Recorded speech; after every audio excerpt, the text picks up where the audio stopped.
د بده مرغه پاکستان دی وخت کې د ماحولیاتي تبدیلی چې کوم راځي د هغې په دنیا کې اتم نمبر ملک دی چې هغه د دې خطراتو سره د ټول نه زیات مخ دی.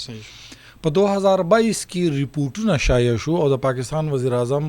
د اقوام متحده سیکرټري جنرال ته ویلي چې دی وخت کې زمنګ په خطه کې کم ماحولیاتي بدلون راځي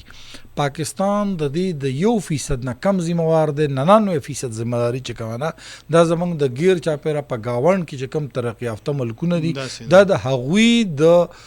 کاربن ډای اکساید چې کم اخراج کیږي دا د هغې د لاسه دی کاغه په چین کې دا کاغه په انډیا کې دا کاغه په نورو ملکونو کې د هغوی چې ماحول څومره ګندکۍ د هغې زور چې کم د نیغ په نیغه دی وخت کې د پاکستان په شان ملک او بیب د خیبر پختونخوا په شان صوبه زغمي نو دا د هغې رپورټ دی چې دی وخت پاکستان less than 1% داغه تباہی په خپل ذمہوار دی کومه تباہی چې دی وخت کې پاکستان د سیلابونو کلاود برست او ورسره د فلیش فلډز په شکل کې راځي.